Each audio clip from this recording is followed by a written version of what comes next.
पर तभी एकदम से उनकी वैन के सामने डॉग आ जाता है और जब पुलिस ऑफिसर उस डॉग को बचाने के लिए जल्दी से ब्रेक मारता है तब उनकी गाड़ी का बैलेंस बिगड़कर सीधे पेड़ से टकरा जाती है और फिर वैन का एक्सीडेंट होने की वजह से सारे ऑफिसर्स काफी ज्यादा घायल हो जाते हैं। उसी वक्त का फायदा उठाकर राजू वैन से भाग जाता है। दोस्तों अब आप सोच रहे होंगे कि ये राजू कौन है और पुलिस ऑफिसर्स राजू को जेल क्यों लेकर जा रहे थे। दोस्तों ये जानने के लिए बस मूवी एंड तक देखिए। आगे मूवी पास्ट में जाती है और हम उस डॉग को देखते हैं जिसकी वजह से मूवी की शुरुआत में एक्सीडेंट हुआ था। उसके बाद वो डॉग अपने मालिक वीरा के पास जाता है, लेकिन वीरा इतना कंजूस है कि वो अपने डॉग को खाने में सिर्फ अपना जूठा देता है। अब रात के समय जब वीरा घर में सो रहा होता है तभी उसके घर के सामने कुछ चोर आ जाते हैं और वो चोर वीरा के घर में चोरी करने का प्लान बना रहे होते हैं। पर इतने में ना उस डॉग की नजर उन चोरों पर पड़ जाती है, जिसके बाद तो वो डॉग उन सभी चोरों पर भौंकना शुरू करता है और तभी सभी चोर डर के मारे वहाँ से भाग जाते हैं। लेकिन अब अगले दिन की बात है, वीरा अपने डॉग को एक दूसरे आदमी के पास लेकर जाता है और वहाँ वीरा उस आदमी को अपना डॉग बेच देता है।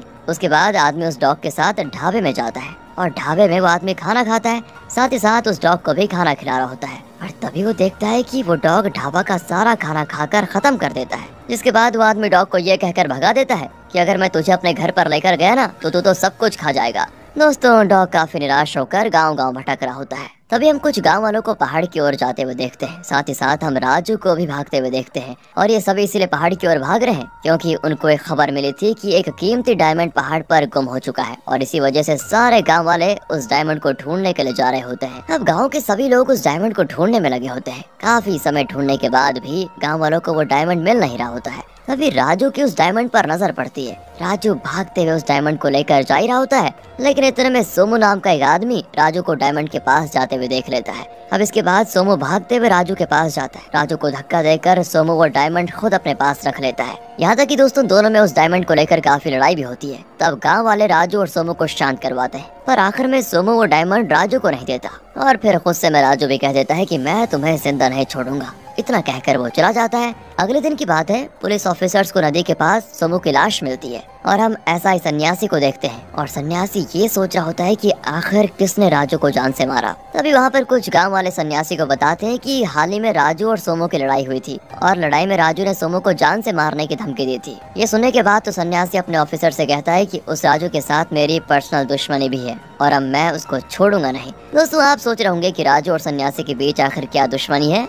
चलिए पास्ट में चलते हैं। बाकी मैं आपको बता देना चाहता हूँ कि ये मूवी काफी बार पास्ट प्रेजेंट करती रहेगी, तो ध्यान रखेगा उसका। एक दिन की बात है कि राजू अपने गैराज में बैठा हुआ था, तभी वहाँ पर एक फीमेल पुलिस ऑफिसर आती है। उस ऑफिसर का नाम होता है मंगा। राजू को मंगा दोस्तों काफी पसंद आ जाती है और मंगा को देखते ही राजू पूरी तरह से उस पर फिदा हो जाता है। मंगा राजू से कहती है कि तुम्हें सन्यासी सर ने बुलाया हुआ है। राजू भी मंगा के साथ सन्यासी सर के पास जाता है और वहाँ सन्यासी राजू से कहता है कि मेरी गाड़ी खराब हो चुकी है, इसलिए तो मेरी गाड़ी को अच्छे से ठीक कर दो। लेकिन राजू कहता है कि गाड़ी ठीक करने के लिए आपको मुझे 5000 रुपए देने पड़ेंगे। सन्यासी राजू को गुस्से में कह देता है कि मैं तुम्हें 1 भी रुपया नहीं दूंगा और तुम्हें मेरी गाड़ी फ्री में ठीक करनी पड़ेगी। दोस्तों सन्यासी का ऐसा बिहेवियर देखने के बाद राजू भी अंदर से गुस्सा हो जाता है और सन्यासी से कहता है कि मैं तुम्हारी गाड़ी को कभी ठीक करूंगा ही नहीं। इतना कहकर दोस्तों राजू चला जाता है। एंड यही वो दिन था जब सन्यासी और राजू के दोस्तों दुश्मनी शुरू हुई थी। लेकिन दोस्तों अभी भी मूवी पास्ट में ही है और जब मूवी प्रेजेंट में आएगी तो मैं आपको बता दूंगा। तो रात के समय राजू और उसका दोस्त टाटा राव बाइक से जा रहे होते हैं। तभी मंगा राजू और उसके दोस्तों को रोकने को कह देती है।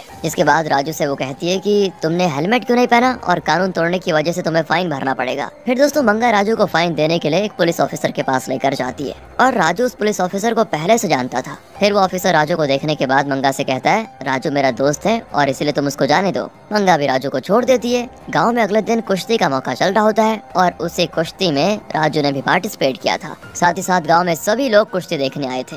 वहाँ पर दोस्तों मंगा भी कुश्ती देखने आई थी। फिर वहाँ पर राजू और पहलवान के बीच मस्त भिड़ंत होती है। शुरुआत में तो पहलवान राजू को बहुत मारता है और सभी लोग राजू पर हंस रहे होते हैं, पर सभी को हंसते हुए देखकर राजू को बहुत गुस्सा आ जाता है और राजू उठकर उस पहलवान को काफी मारता है। फिर धीरे धीरे वो इतना मारता है कि कुश्ती का मुकाबला ही जीत जाता है। लेकिन दोस्तों राजू ना हर समय मंगा के बारे में ही सोचने लग जाता है। यहाँ से राजू मंगा के लिए काफी ज्यादा प्यार दिखाता है। अब एक दिन की बात है, सोमू राजू के गैराज में बाइक ठीक करने आता है। उस समय भी राजू मंगा के बारे में ही सोच रहा था और इसलिए गलती से राजू सोमू की बाइक के टायर पर M नाम का निशान बना देता है। मतलब मंगा। लेकिन दोस्तों इससे सोमू राजू पर बहुत गुस्सा होता है। यहाँ से मूवी आती है प्रेजेंट में और हम मंगा को देखते हैं जो राजू को अरेस्ट करने के लिए आई हुई है, क्योंकि सभी को ये लग रहा है कि सोमू का कत्ल राजू ने किया है। जिसके बाद राजू को जेल में डाल दिया जाता है। पर राजू सभी से कहता है कि मेरा सोमू के साथ झगड़ा जरूर हुआ था, लेकिन मैंने सोमू को नहीं मारा। पर सन्यासी वो तो सोमू की बात पर यकीन नहीं करता और साथ ही साथ ये बात पूरे गांव में फैल जाती है कि राजू ने सोमू का कत्ल किया है।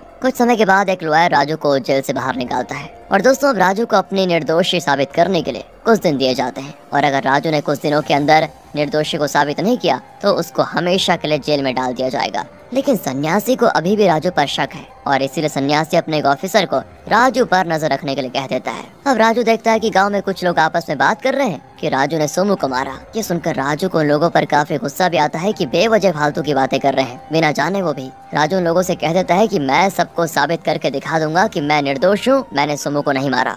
बेचारा अपने गैराज में बैठकर सोच रहा होता है कि क्या करूं, कैसे दूसरों को बताऊं कि मैंने खून नहीं किया। तब राजू सोचता है कि मुझे उस जगह जाना चाहिए जहां सोमू का मर्डर हुआ था। राजू को दोस्तों यकीन था कि उस क्राइम स्पॉट पर कुछ न कुछ सबूत जरूर मिलेगा। फिर राजू अपनी बाइक के साथ उस क्राइम स्पॉट पर जाता है। साथ ही साथ वो पुलिस ऑफिसर भी राजू का अभी पीछा कर रहा होता है। अब राजू जब उस जगह पर पहुंचता है ना तो उसे वहाँ पर सोमू के बाइक के टायर के निशान मिलते हैं और तब राजू उस निशान का पीछा करने लगता है। और दोस्तों रास्ते में राजू देख लेता है कि वो पुलिस ऑफिसर उसका पीछा कर रहा है, लेकिन राजू रास्ते पर कुछ नुकीले कील फेंक देता है जिससे पुलिस ऑफिसर की गाड़ी पंचर हो जाती है। अब वो एक लकड़ी को लेकर गांव में सोमू की बाइक को ढूंढने लगता है। अब जैसे गांव वाले देखते हैं कि राजू ने हाथ में लकड़ी पकड़ी हुई है, वो समझते हैं कि ये दोबारा किसी को मारने के लिए जा रहा है, इसलिए वो गांव वाले पुलिस को कॉल करके सारी बात बता देते हैं। राजू देखता है कि सोमू की बाइक टाटा राव के पास होती है और इसी वजह से राजू को लगता है कि टाटा राव ने ही सोमू को मारा है। राजू उस लकड़ी से टाटा राव पर हमला करने लगता है और तब टाटा राव राजू को काफी समझाता है कि मैंने सोमू को नहीं मारा भाई,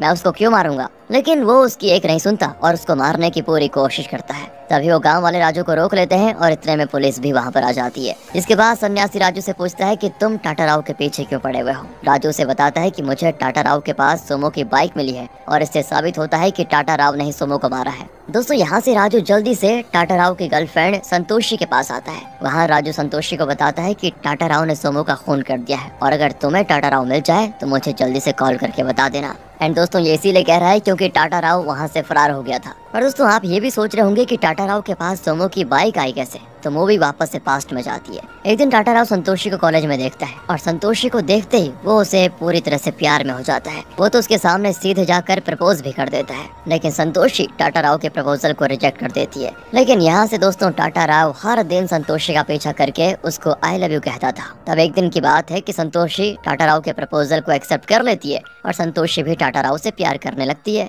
संतोषी ने दोस्तों टाटा राव से इसीलिए प्यार किया क्योंकि संतोषी को ये बात पता चल चुकी थी कि टाटा राव असलियत में उससे बहुत प्यार करता है। एक दिन संतोषी टाटा राव से कहती है मुझे बाइक पर घूमना है। उस समय तो टाटा राव संतोषी से वादा कर लेता है कि मैं बाइक पर तुम्हें जरूर घुमाऊंगा, लेकिन अब वो ये सोच रहा था कि बाइक को लेकर कहाँ से आएगा। टाटा राव उस समय राजू के पास भी जाता है कि भाई मुझे बाइक की कहीं से जरूरत है, करवा दो, लेकिन राजू भी कोई मदद नहीं कर पाता। तब दोस्तों टाटा राव गाँव के एक आदमी का भैंस बेचने जाता है और उस भैंस को बेचकर टाटा राव बाइक लेने वाला था। लेकिन जब तक टाटा राव उस भैंस को बेचता उससे पहले उस भैंस का ओनर उसको देख लेता है और टाटा राव को मारने के लिए उसका पीछा करने लगता है। और जब टाटा राव अपनी जान बचाकर भाग रहा था ना, उसी समय नदी के पास सोमू की बाइक उसको मिलती है और इस तरह वो बाइक लेकर वहाँ से चला जाता है। उसके बाद उसने संतोषी को बाइक पर घुमाया, साथ ही साथ संतोषी को शॉपिंग भी करवाया। फिर टाटा राव जब बाइक को लेकर घर के पास आता है तभी पीछे से राजू टाटा राव पर लकड़ी से वार करने वाला होता है और यही वो सीन था दोस्तों जो हमें कुछ समय पहले दिखाया था। अब हम लोग देखते हैं कि टाटा राव राजू के डर से गांव से भागने वाला था, पर तभी संतोषी टाटा राव को कॉल करती है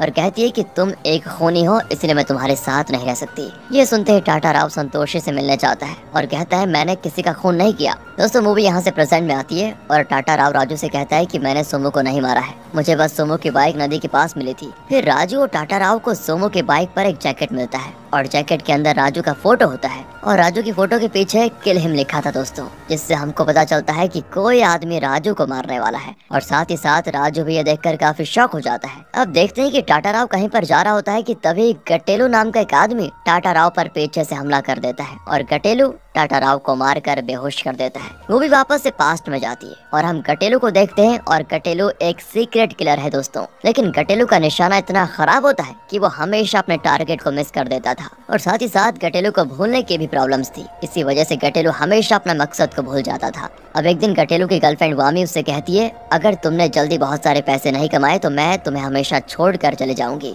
तब गटेलू वामी से वादा करता है कि वो बहुत सारे पैसे कमाएगा। फिर एक आदमी गटेलू को राजू को मारने की सुपारी देता है। तब गटेलू राजू के फोटो के पीछे किल हिम लिख देता है, जिससे गटेलू को मतलब याद आता रहेगा कि उसको राजू को मारना है। दोस्तों, ये आदमी कौन है जिसने राजू की सुपारी दी, वो जल्दी पता चलेगा। अगले दिन राजू मंगा के पीछे जा रहा होता है और जब गटेलू राजू के गैराज में आता है, उसी समय राजू के गैराज में सोमू काम कर रहा था और सोमू गटेलू से पूछता है कि आप यहाँ पर क्या करने आए हो। इस पे गटेलू सोमू से झूठ कह देता है कि मैं राजू से मिलने आया हूँ और मेरी कार खराब हो चुकी है और मैं राजू को अपनी कार ठीक करने के लिए 10,000 रुपए भी दूंगा। अब दोस्तों, इतने पैसे सुनते ही सोमू के मन में लालच आ जाता है और सोमू गटेलू से झूठ कहता है कि अरे मैं ही तो राजू, मैं तो मजाक कर रहा था। जिसके बाद गटेलू सोमू को अपनी कार के पास लेकर जाने को कहता है और रास्ते में नदी के पास गटेलू सोमू को मार देता है। लेकिन दोस्तों, ये सवाल तो आपके मन में जरूर आया होगा कि जब गटेलू के पास राजू की फोटो थी तो वो सोमू को राजू कैसे मान सकता है। तो मैं आपको बता देना चाहता हूँ कि गटेलू को भूलने की आदत होती है और इसी वजह से उस समय गटेलू राजू का चेहरा भूल जाता है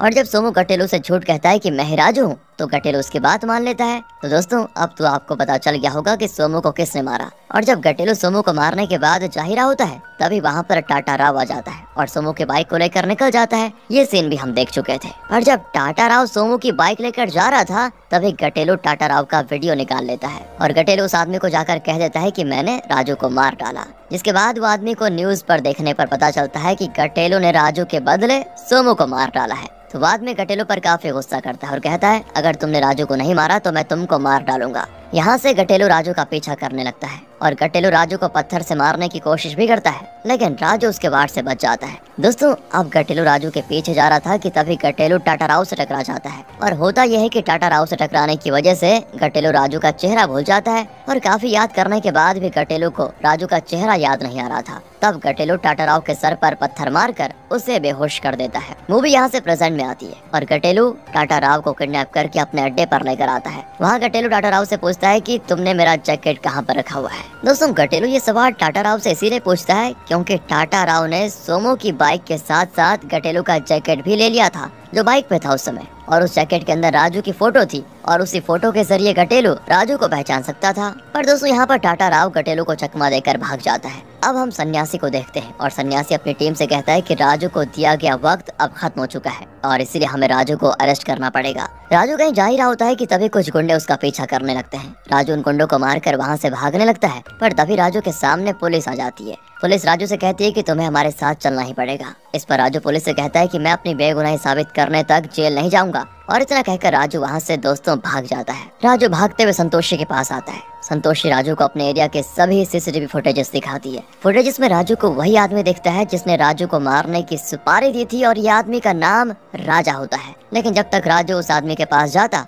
उससे पहले ही राजू के पास पुलिस आ जाती है। वह मंगा राजू से कहती है कि मैंने कभी नहीं सोचा था कि तुम किसी को जान से मार सकते हो। इसके बाद पुलिस राजू को पकड़ कर ले जाती है, पर तभी रास्ते में पुलिस की गाड़ी का हो जाता है एक्सीडेंट और राजू पुलिस के हाथों से यहाँ से बचकर भाग जाता है। यही सीन तो हमने मूवी की शुरुआत में देखा था। राजू यहाँ से भागते हुए राजा के पास जाता है और राजू राजा को किडनैप कर लेता है। राजू के पूछने पर राजा बताता है, मैंने तुम्हें मारने की सुपारी मिनिस्टर सूरी के कहने पर दी। तब राजू जल्दी से सूरी के पास जाता है और उससे पूछता है कि तुम मुझे मारना क्यों चाहते हो। सूरी उसे बताता है कि तुम्हारे जो जमीन है उससे कई सारे डायमंड्स निकलते हैं और मुझे वो जमीन चाहिए किसी भी हालत में, और मुझे ये बात भी बताती है कि तुम उस जमीन को कभी नहीं बेचोगे, इसलिए मैंने तुम्हें मारना चाहा। यह सुनने के बाद राजू सूरी पर गन तान देता है, लेकिन तभी राजू को गटेलू का कॉल आता है और गटेलू राजू से कहता है कि मैंने तुम्हारी गर्लफ्रेंड को पकड़ लिया, उसको जिंदा देखना चाहते हो तो जल्दी से मेरे पास आ जाओ। दोस्तों, राजू सूरी को गटेलू के पास लेकर आ जाता है। तभी वहाँ पर टाटा राव भी आ जाता है, जिसके बाद राजू, टाटा राव और मंगा वहाँ से जान बचाकर भागने लगते हैं। लेकिन सूरी और उसके आदमी उन लोगों को पकड़ लेते हैं। सूरी तो राजू को बहुत मारता है और कहता है कि अगर तुमने जमीन मेरे नाम नहीं की तो मैं तुम्हें जान से मार डालूंगा। और दोस्तों, राजू अपनी जमीन सूरी के नाम करना ही नहीं चाहता और जब सूरी राजू को मारने वाला होता है, तभी वहाँ पर गाँव के कुछ